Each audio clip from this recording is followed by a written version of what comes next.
Welcome to Drop the Clutch podcast. Hello everybody and welcome to Season 2, Episode 3 of Drop the Clutch. Tonight it's just me and Frankie. How are you doing, Frankie? I'm doing okay.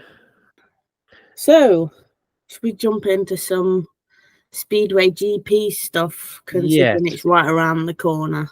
For your delectation, we have the Grand Prix. Yay! What are our opinions on these? I'll let you take this one.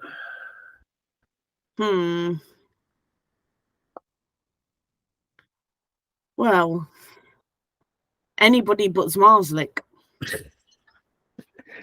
And I know that's going to piss a few people off. That's not a prediction, that's a dream. I don't know. Ty Wolfenden, one of the Brits, maybe. That'd be nice. I think I've said this in a previous episode. My biggest prediction of GPs is that this is the year Zmarzlik gets injured. Yeah. I think it's a long time coming. He was riding much more aggressively last year, and he very nearly did get himself injured a couple of times. Yeah, came off a few times pretty badly, didn't he? So I think I put it as a coin tosser whether he gets injured or not, but I think this is probably the year he does. That's going to piss a few people off. It will, but it would very firmly level the Grand Prix series. This is true. Let's face it. With the new additions of Hülkenberg and Kubera and Wozniak and Kvyat, it's a bit weaker than it was last season. Well, we can get onto that. I'm thinking, looking at the top at the moment, if Zmarzlik gets injured, there's a massive opening for Lindgren to win his first title. Yeah. The only issue could be is if Zmarzlik misses one round and it's at the back end of the season. Yeah. Because he may form himself a commanding lead like he did last season, a commanding lead that means he can get away with missing a round and still win the world title. Yeah. If it's early season or if he misses more than one round, then he could very well be in trouble. Yeah. That leaves an opening for Lindgren potentially to win his first Grand Prix, maybe Vashlik, holder for a podium position as well. Yeah. Beyond that, though, I think it's hard to say. That it's almost like each block of four riders is in their own class apart from the rest. True. In my opinion, like you talked about one of the Brits winning it. I don't see either Lambert nor Bewley making a podium position for the series. At least not yet. Maybe another year or two. Yeah, they have a chance, certainly, but I don't personally see it. Yeah.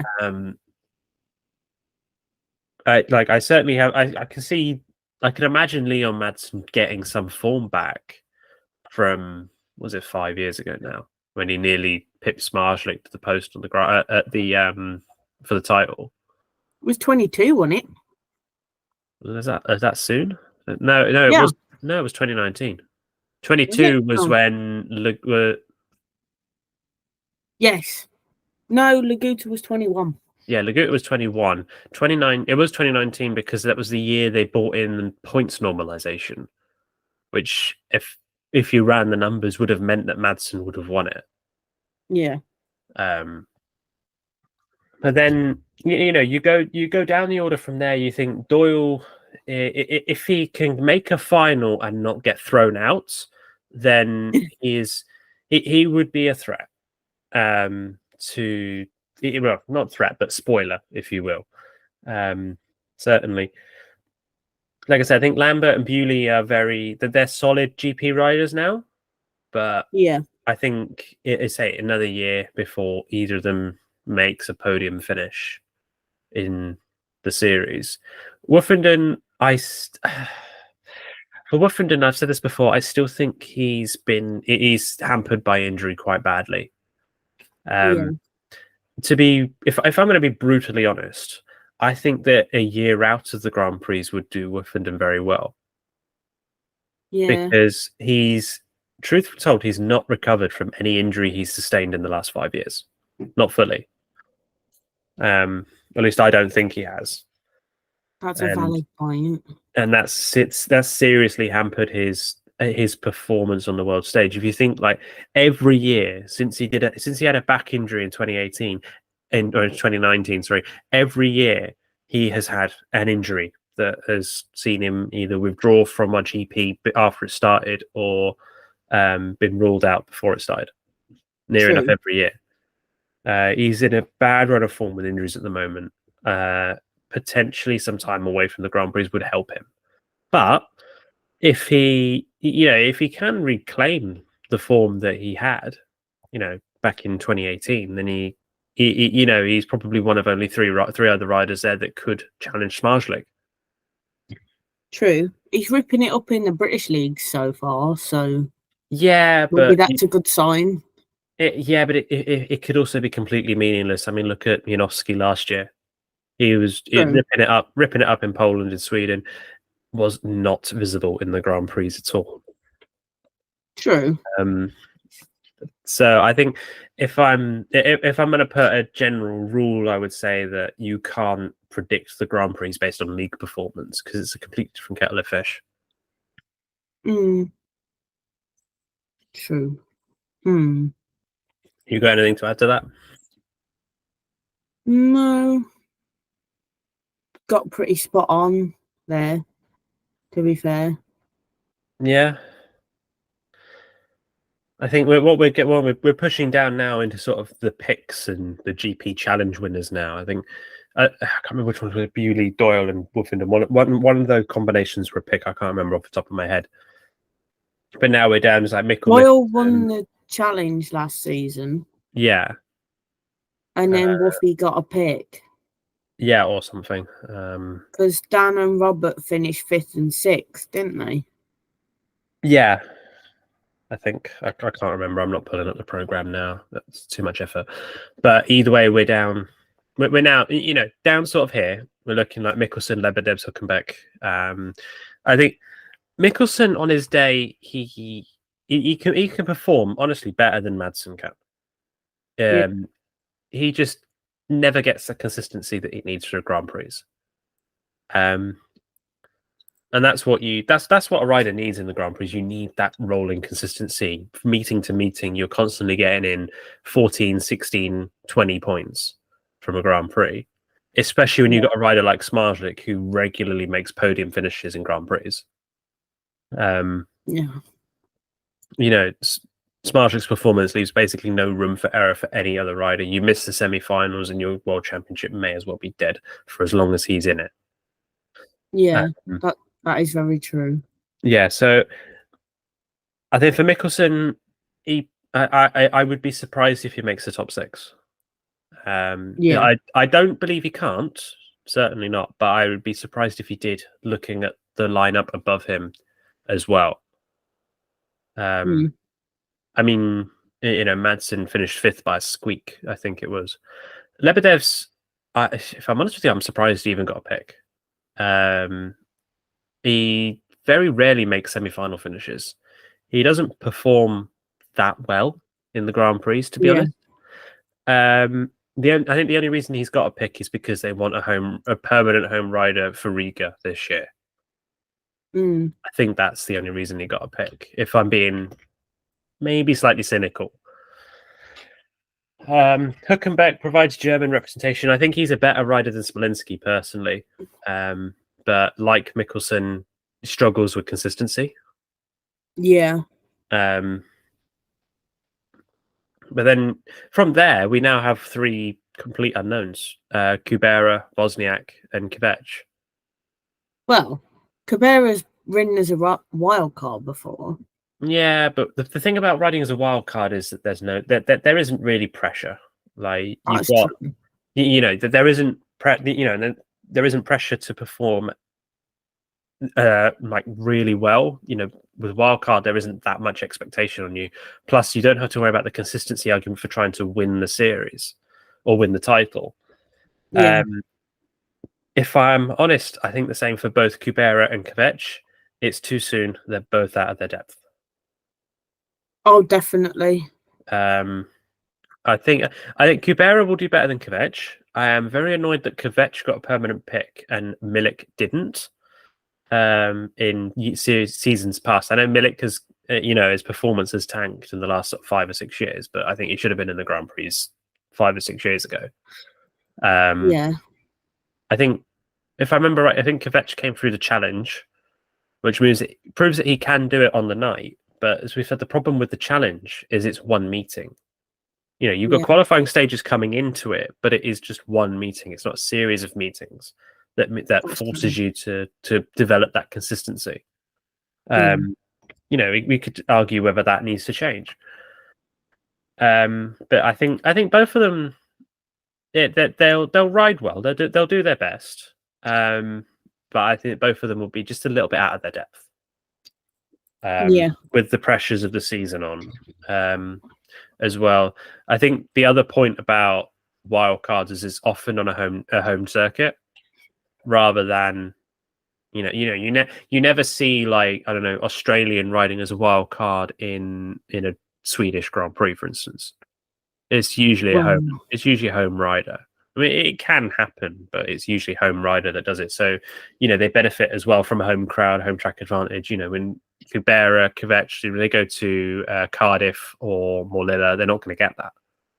No, true. So, Wozniak, on his day, he can perform. I think he did well in the Speedway of Nations when he was riding for Poland a few years ago. Granted, that was at Lublin. So again, home track advantage plays in. And on his day, he definitely can mix it up on the world stage. But again, I think maybe slightly out of his depth. Yeah. It'd be interesting to see how he performs, though. Definitely. The one thing I will say is I'm honestly surprised I think they gave 2 picks to Polish riders in the end. It was Kubera and Wozniak. Yeah. I'm actually surprised that Dudek was missed. If I'm honest, I know why he was, because he didn't make the top 6 last year, if I remember. They wanted a new face, didn't they? That's why they done that. Yeah, but now it means that in like Polish media circles, for instance, there's nothing to take the ire off Smarzlik, which it could help him, it could hurt him. We'll have to see to find out. True, but there's not 4 of them this time, so I suppose that's a good thing. Yeah, there's only 3 riders, and there's certainly more diversity of nations this year. Yeah, I think that's what they were going for, wasn't it? Yeah, it's just a shame they can't get a Grand Prix outside of bloody Europe at the moment.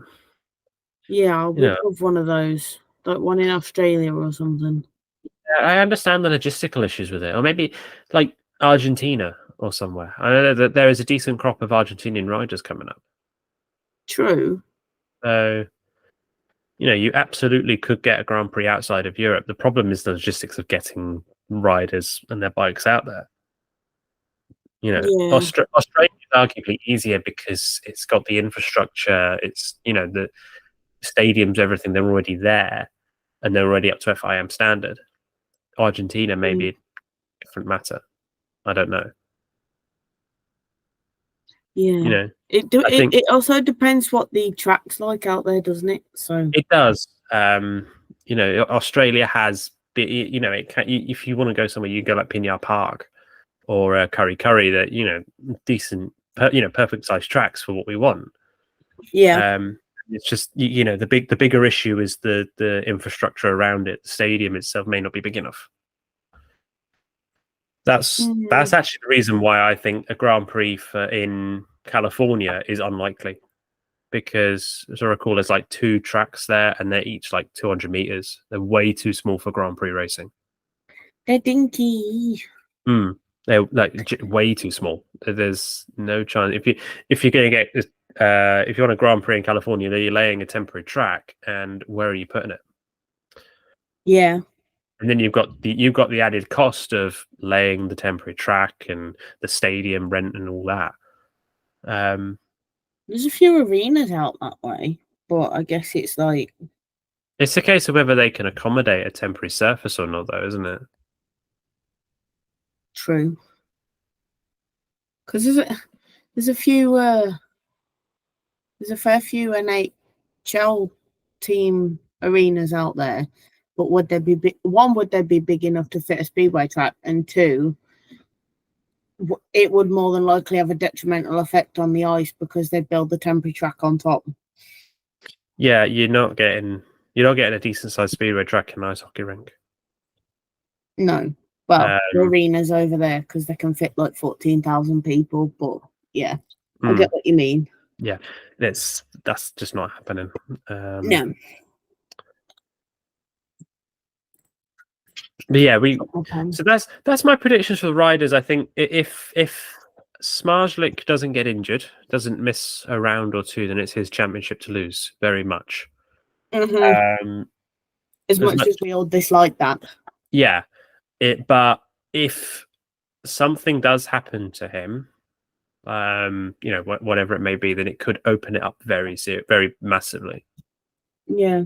When he needs to stop being so like hard and at times frankly dangerous.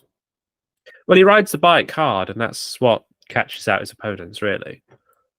Yeah, but sometimes it's just frankly dangerous. Yeah, it'll catch him. I know I'm gonna piss off Smarzlik fans, and to be honest, I don't care because I hate the bloke. He's just in it. I just dislike him. Yeah, I've remained neutral in this.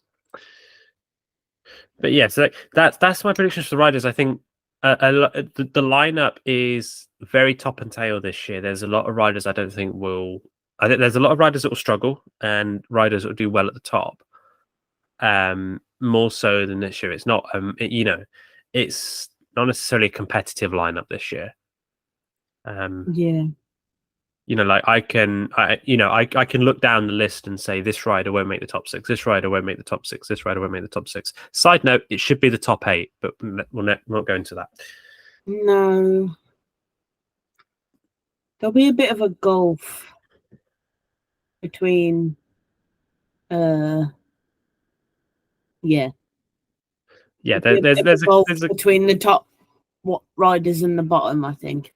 The only interesting thing I think is between Madsen, Lambert, Bewley, Doyle, Holder, which ones get into the top 6, because all of them are about equal class. So all of them are in the shout, but you can't have that. You can't have all of those riders in the top 6. You simply can't. No. I think that's all I've got for the lineups. It's as simple as that. It's top and tail. I think some riders are out of their depth, but could mix it up. Yeah, they've only done it so like that so they can get some different like riders and that in the lineup. They've deliberately weakened it just because they want different countries in the lineup. In a way, yeah. Different countries in the lineup, and like give Luke Becker a chance because there's a different flag. There's an American flag straight away. So yeah, I can see that. The problem, I think Luke Becker is about as out of his depth as Kovac would be. I put him in about the same category. So it's Becker has more experience on the world stage because he's ridden in like World Cup events and Stan events and stuff. So he might be a bit better than a couple of the ones that are in now. But again, like you say, it's just wait and see to actually like see who shows up and who doesn't. Yeah. I think I've just hopped across to Wikipedia to check the substitute list. Okay. Firstly, why is Janowski on there at all? I don't know. Yeah, he could come back into the Grand Prix. He shouldn't be on the substitute list. Nilsson, honestly, likewise. But Becker a third with Jensen and Frick also above him. That's nah. He should have been elevated a bit higher, in my opinion, because basically any qualified substitute, that's like position 4 or below is not getting called up unless something very bad happens. You know, I think the only reason they named 7 now is because they've been called out. They got called out one season by it. Yeah, true. Well, yeah, that's all I've got for the riders. Have you got anything? No, pretty much what you said. It's just there's going to be riders battling for points at the bottom to see who doesn't finish 16th, and then there's just going to be riders that might give Zmarzlik a challenge, but I don't know. Like you said, we'll see who and what happens. We can, but it would be nice to see somebody else win it for a change. We can discuss the calendar if you wish, and make predictions for that. Now, I don't know when they decided to rename the Croatian Grand Prix. It was always Gorishan, from what I remember. Now it's Donji Kraljevec. Like that was. Yeah, that track is interesting. It can become a dust bowl. Last few times I've been there, it's been prepared well. Also, no passing. It's one of the most boring tracks I've ever watched. No. Like Prague. I mean, at least, to be fair, we've got 3 tracks that are in about sort of the same. Well, 4 really. You've got 4 in about the same purgatory, if you will. Yeah. And why do we need 4 rounds in Poland? Oh, fuck knows. I mean, why does one of those rounds need to be in Wrocław? Because it has to. Because like, I know a lot of people poo-poo Gorzów for having a shit track, but those people did not watch the first 2 rounds of Speedway World Cup last year. Yeah. Like, that track was pounded to shit. There was no racing. It had to last a week, didn't it? That was the only reason it was like that. Yeah, it seriously begs the question what the I'm presuming it's going to be down to the Merediths preparing the Speedway of Nations for this year. Like, how are they last time? Yeah, how are they going to go about it? Because the way they always do it at Bellevue. Probably, but if that track is anything like it was the first leg of the final a few years ago, then that's going to be mayhem. Because, like, I'd argue that the second day was worse because it was very boggy.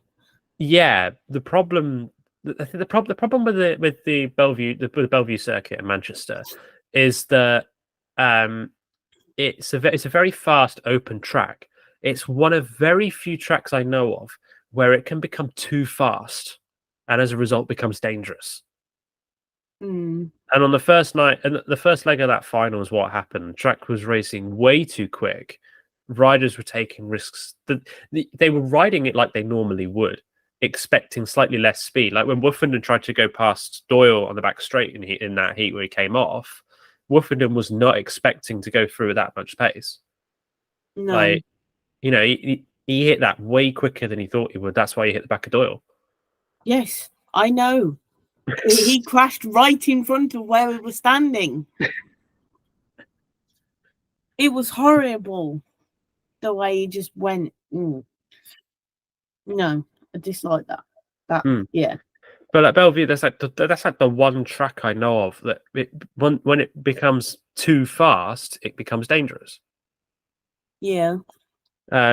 So I think for the Speedway of Nations, it should be interesting to see how that develops. To the GPs, I think this whole sprint race thing with Warsaw and Cardiff, I don't understand why they don't just introduce it for all the rounds. It seems like a pointless exercise to me. It's bullshit. Yeah. They're just trying to be F1, and it's not F1. Yeah. Well, it's that plus what I've said before. Like, they normalized the point structure because sponsors were confused by why the winner of a round was not the top scorer on the night. And now they've created a system where the winner on the night may not be the top scorer anymore. Yeah. So I think Warsaw and Cardiff introduced a sprint race. That will be interesting. It'll probably, let's be real here, it will be a Discovery Plus exclusive on the day before. You know, you probably watch a highlight of it. Of course, you'll probably have a highlight of it thrown up on Eurosport or whatever when you go to watch it on the Saturday. But yeah, something else to put behind the pay barrier, and they're all going like, yeah, money, money, money. Yeah, but I think it's also a load of crap because it's the fastest rider from each block of four riders. I don't know. Four riders. It's the fastest rider from each block of four riders, which means that there's a possibility you may not have the top four fastest riders in qualifying in the sprint race. What? That is such a dumb thing. Yeah, but that's how they've done it. Why? What is wrong with people at the FIM? Yes, I am saying that. I don't care. Come after me all you want. 2 words: superheat. That wasn't the FIM though. That was the BSPA. British Speedway is on Eurosport. Eurosport was owned by the Warner Brothers Discovery, which is running the GPs. It's all done for TV, basically. Yeah. It's like North American sports. Oh no, we can't have a draw. We have to have a winner and a loser. But then the draw, the winner and losing dividing heat must have 4 riders and change the point score just to confuse the shit out of the punters. And then that stops people from coming back because they don't understand it. Yes. Anyway, calendar. So yeah, the sprint race will be interesting, but I don't think it will really add an awful lot. Warsaw and Cardiff are fairly similar tracks. I think Warsaw track is slightly bigger, slightly wider, but it's about the same. Yeah. Lancashire, I think Lancashire's going to be a very interesting track. It's very similar to Prague, maybe slightly bigger, slightly wider, but I don't think it races the same. I've not seen a lot of meetings at Lancashire, so we're happy to be corrected. But I think it's a very flat track, if I recall correctly. It can only be better than that other one. What, Tetrov? Yeah. Yeah, because Tetrov cut up every time you ride on it. Bumpy fucking shit. Why is doing this? Are you riding motocross? No, you're riding speedway. Sort the fucking track out. Yeah.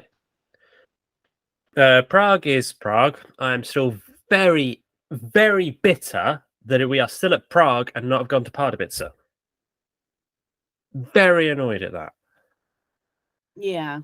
Like the two tracks in the Czech Republic. Pardubice is way superior. I agree. Prague is a mess. Yeah, and Prague has been static in the calendar since 1996. Surely it's time for a change. Yeah. Wholeheartedly agree. We're gonna piss off. We're gonna piss off some people here because apparently the beer in Prague is top notch. It's Czech beer, of course it is. It can't be like worse than American beer, which tastes like, I've been told tastes like piss. Isn't that what beer's supposed to taste like? I don't know. I don't drink, so. But yeah, Prague is Prague.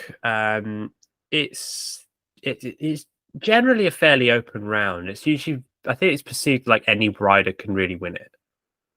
But I put it up to say that it's going to be one of the top riders that wins it generally. Molilla, I put Molilla in about the same category as Prague in terms of why are we here, but yeah, because there's other tracks in Sweden that would do a better job. Well, yeah, like Halstavik and Vastavik. Yeah, but back at Molilla,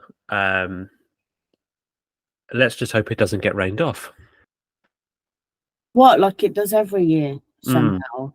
Yeah, it's like the one bit that gets rained off. I think I can't remember. Lindgren has won a home GP. I don't think it was recent though.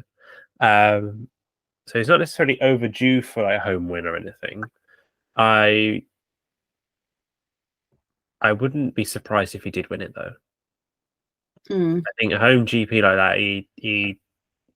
that, I think he would win it, assuming he doesn't completely wipe riders out in the final again. But yeah. Gorzhov, I'm going to annoy a lot of people here. The racing at Gorzhov actually isn't that bad.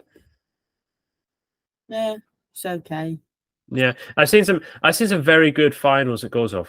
Honestly, much better than I've ever seen at Wrocław or Torun. Quite a way.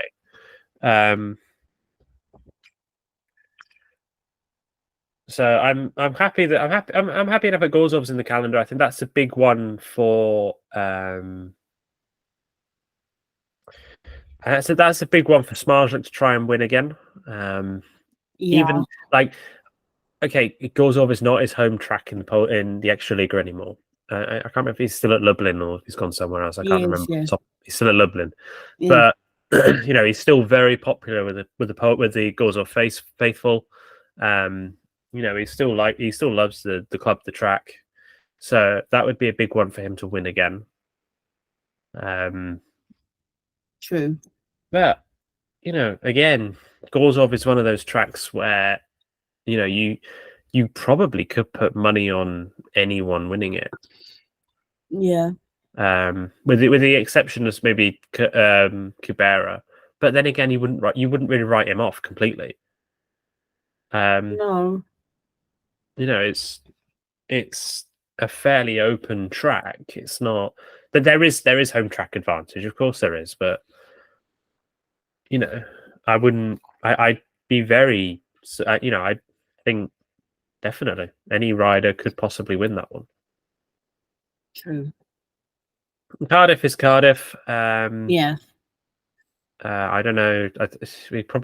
We make the discussion about British winners. I'm going to try and jinx it by saying no one. That it won't be this year. Just see what happens. I don't. Wooffinden's always come close, but never quite made it. I think Lambert's come close like once or twice. Bewley as well. Bewley. Yeah, they always seem to capitulate at the home GP. They always seem to start well and then just go. Yeah, Bewley did win it that year. It became a motocross track. That year it was like 30 degrees and an actual hell. Yeah.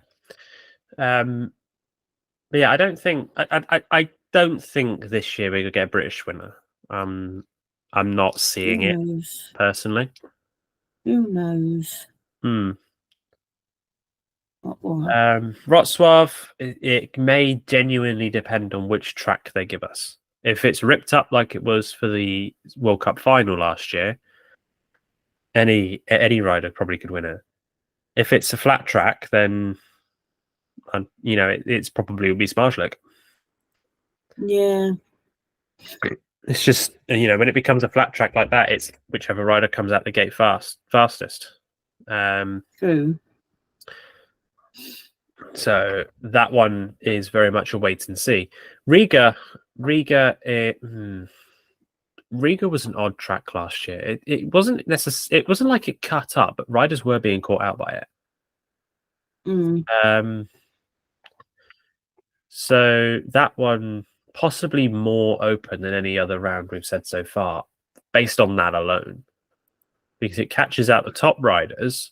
That leaves an opening for any experienced riders to come in, like I don't know, Wozniak or Kubera, Kovac, maybe. They could sneak an opening, get into the final, podium finish, win it potentially. I don't think that's impossible. No, true. Voyens, the track flatter than a pancake. I'd rather see it at any other track in Denmark.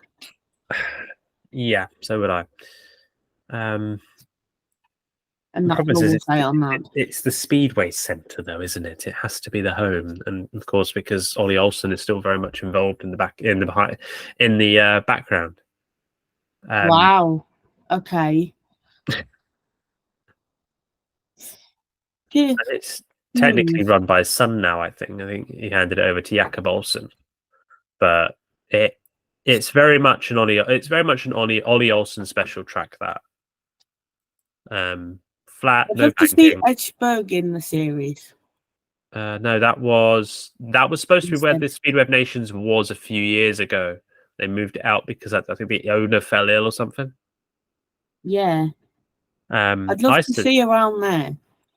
I said they should have moved it to Holsted, but never mind. Well, any other Danish track would be nice to see in the series. Well, Holsted is fucking closer than Voyens. Like, there's probably some logistical reason why they didn't, but who knows? But yeah, like Voyens, there'll be. I think Huckenbeck will be under a lot of pressure. Not Huckenbeck, sorry. What's the other guy's name? Fucking. Which one is it? Mickelson. Yeah, Mickelson. I think he'll be under a lot of pressure in that meeting.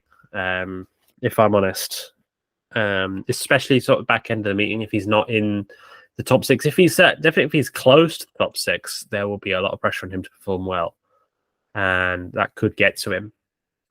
I'm not sure if he's like a confidence rider. I can't remember off the top of my head, but that could be a very interesting round. It's a flat track. There's no banking on it whatsoever. There's barely any dirt on it as well. It frequently rains in Voyens. Boring city central then. Basically, yeah. Like the most entertainment you get is when 5 riders go through the tapes. Yay! But literally, you could give it to like 9-10 tracks that are easily 9-10, maybe 11 tracks that are more exciting. To actually make it an exciting meeting where there's passing, there's actual fight for places. Yeah. And then we end in Torren again. Fucking Torren again. Yeah. Can you tell I do not like us ending in Torren? It's a shit track. I'm just going to say that it's a shit track. It's got lots of banking on it, but they never put dirt on the outside. That's not helpful then, is it? No. They never rip the outside up, so there's seldom any racing on it. I don't know if that's a fault of the track curators for the GP Commission, or if that's a fault with the way the track is, but it's not a good racing circuit to finish the GPs on.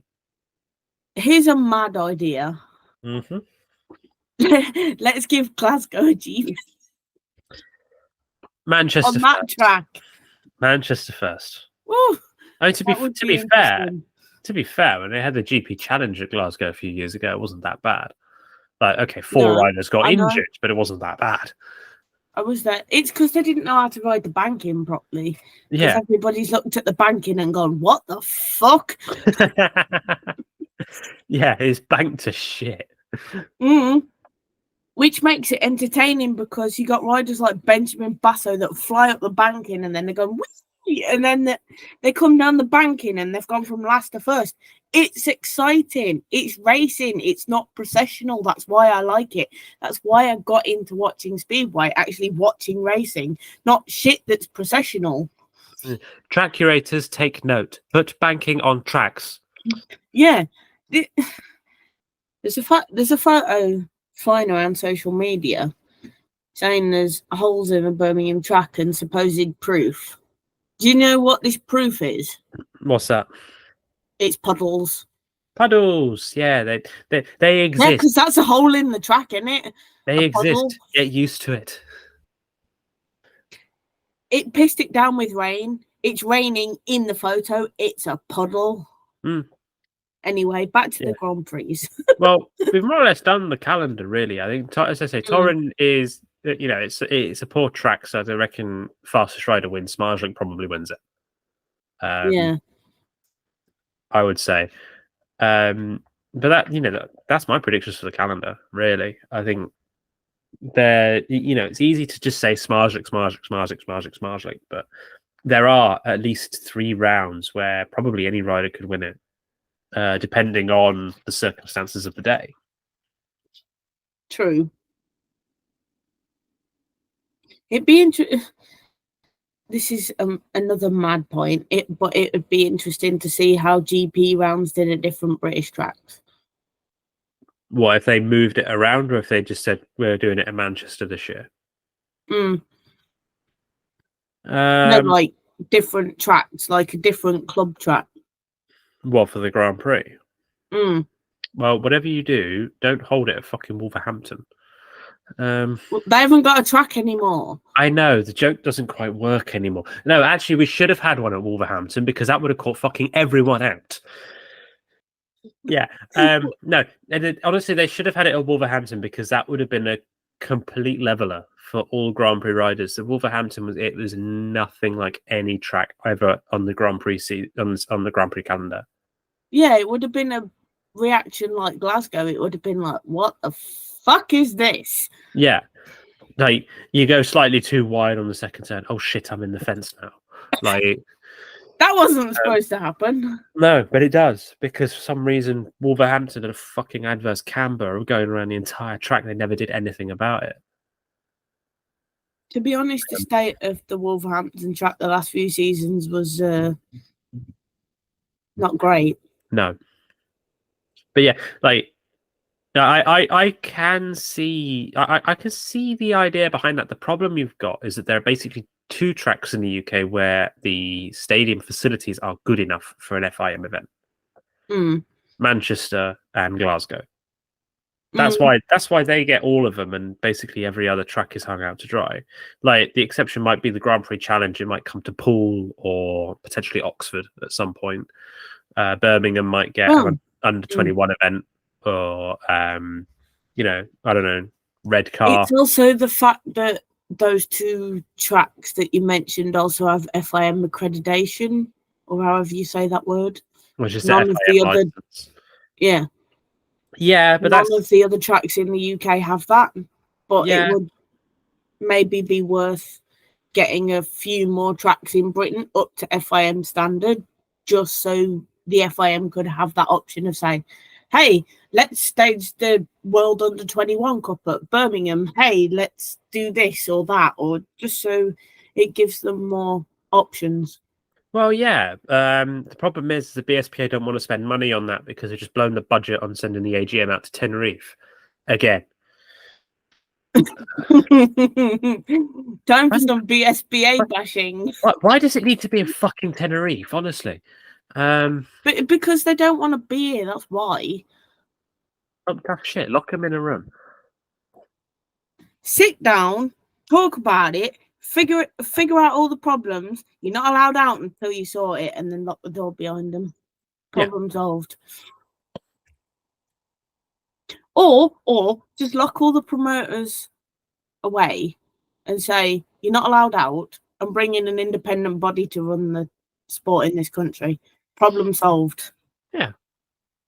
But then, so that's the predictions for the calendar. We did have to have one more thing to complain about, really. Like, we noticed a lot that there was. You mentioned before we started about the pricings for the SON tickets. And people complaining about it. What the fuck are people complaining about? I don't know. Like, let's talk numbers in proportion here. If you consider, like, let's use adult tickets here, just for ease of everything, right? Like, I can kind of understand. I can kind of understand maybe, someone being pissed off about the price for a junior ticket or a child ticket, because I know some clubs it's like under 12s go free or something. I don't know how it is for some clubs. So those, the junior tickets probably are a bit pricey, but the adult tickets, looking down at for the 4-day event package, I think you said people complaining about, it's not, it's not that much higher than what you'd be paying per meeting at your local club. True. Yeah, if you think now you average, you probably spend 20 quid on an adult ticket plus maybe £3 on a program. Like, say for at Birmingham, admission's 23, and then the program's 3. Yeah, there you go. Like you think take the Billy Basic one, East Standing, adult 18+ is 414 quid, right, for all 4 meetings. If you divide that by 4, that works out £28.50 per meeting. Yeah, that's not much more than a Premiership League meeting in a programme. No, it's not. I think how much is it for juniors at Perry Bar? I think like over 12s. Hang on. I can't remember, so I've got to look at the admission prices. I can compare prices to Swindon, but that's 5 years ago. There's been a few economic things happened since then. But when I was going at Swindon for back in 2019, then you could get adult admission and a program for £20. All children under 16 are free. Yeah, so there you go. So East Standing for a child 12 to 17 or a junior, as they're calling it, £77. Okay, yeah, that is a bit expensive compared to a club fixture. So I can certainly understand that. But if you're an adult going by yourself, or I don't know, going with a friend or partner or whatever, it's really not that expensive for what it is. We've even got a student rate. Yeah. Is that not the same as just concession? No. We've students 17 to 22 with proof. For like a student ID or something, it's only £10. Fair enough. I should get myself a student. Wait. Students can be older than 22, so that's a bit ageist. But yeah, a regular adult is 23, and then concessions is 20. So yeah, but yeah, it's like the prices genuinely are not that expensive for what you're getting. It's not like I'd have to check this with my dad, but he went to Speedway World Cup one round when it came to Swindon back, I think it was like 2005, 2006, something like that. And I remember he actually had a go at the organisers for how expensive the tickets were. I'd have to remind myself of what it were, but I think they were saying it was like £50 a meeting or something. A note from the editor. Tickets for event 1 of the 2005 World Cup at Swindon were £22 for an adult and £10 for a child. But adjusted for inflation, that is £33.86 and £16.93 respectively, and one of each would today cost £54.18. Note that the Abbey Stadium had no main seated grandstand, and outside of the bars on either straight, limited provision for seated viewing at all, besides bringing your own chair. What? For a ticket at Swindon, bearing in mind that Swindon it never had a main grandstand. It's just it's literally just a bar and a hill. So, £50 admission for that, quite honestly, fuck right off. Although Birmingham this year, they've got a gold VIP ticket. What does that mean? So it's £39. Yeah. You can have seats in the VIP boxes at the top of the grandstand. You get entrance, obviously, a programme, a pitch visit, and centre green. Yeah. And then that's it. Fair enough. But you could technically buy all those things individually, and a walk round to the pits is free because you can still go in the pits pre-meeting, and you can buy centre green experience separately. Fair enough. So I don't get that, but if it's making the club money, then whatever. Yeah.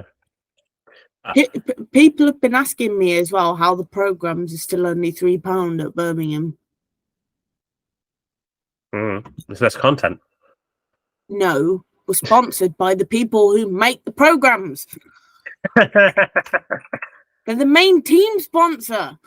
And people now are complaining about paying £20 more than that for 4 fixtures. Yeah. Shut the fuck up, frankly. Yeah, basically, yeah. It's like, okay, if you want seating, then it can get expensive in the main grandstand. But of course it's going to be expensive. It's the main grandstand. Yeah. And unless you really fancy, you could get padding and have a nice cushion, even though you could technically take a cushion in yourself if you were that bothered. Yeah. So yeah, I you're complaining over nothing there. Frankly, these prices are not ridiculous. No, but it might put people off. But I can guarantee the 2 semis and the under 21s thing will be bare like every other thing I've seen, because the Speedway of Nations, when it was at Voyens, it was dead for every other event. Certainly the 2 semis, because GB aren't racing in it. The under 21s, I can imagine there will be slightly more people attending because A, GB are in it because the FIM changed the rules to make them in it, and B, it's a final. People want to go to it. I think it's a bit frustrating, perhaps, that they haven't done a deal on the final, like a finals event package or something like that. You get combined price slightly reduced for both finals, just omit the semis, especially given that there's a day between the semi-finals, the 2 semi-finals and the finals. Yeah. See, look, now that's a good thing. That's a good idea. Say you did, I don't know. Say you did the under 21 final for 15, and then the final for 30, but that includes a program both days as well. Although it'll probably just be one program, won't it? Make it slightly more than that. Make it slightly more than that, because that adds up to be the same amount as just the seniors final on its own. True. For East Standing, as I said, we're only comparing the cheapest option here because like let's be real here. The East Standing section, as much as I didn't go East Standing when I went to the World Cup in 2016, if you're going to a speedway fixture in the UK, chances are you will be standing. Yeah. It's Bellevue is actually very rare in that it has divided ticket tiers in that sense. For most tracks in the UK, it's a flat rate, and you decide where you want to go in the stadium. True. So yeah, I think there's a lot of whining over nothing there, to be honest. You possibly argue that the family prices are a bit high for what they are. Certainly, like, the junior prices are high. I'm not, that they are a lot for if we're comparing to league fixtures, then yeah, they are. But it's an FIM event, of course they're going to be high. Yeah, true. And if you're really fucked off about it, then just buy a family ticket. Yeah. It's not rocket science. If you want to go. If you don't. Yeah. And the final thing to people complaining about these prices, give it 3 months and then look at the price for hotels in Manchester. Yes, that's why I booked mine the minute it got announced as Manchester. Yeah. Like, genuinely, the next 3 months, right? Prices for hotel rooms in Manchester that week will go through the fucking roof. But that's it. That's predictions for the Grand Prix, and quite honestly, a rebuttal to people complaining about prices on the tickets. Yup. How much did I pay for that? Hang on. I'm just looking at how much I got the hotel in Manchester for, because I still got email. For 2 nights, £320.40, but that's in the city centre. Yeah. So that's check-in Friday the 12th of July and then check out on the Sunday at lunchtime. Yeah. That's expensive. But maybe not for 4 nights. It's not bad. Considering it's Manchester city centre and it's 2 nights, that's not bad. It could be worse.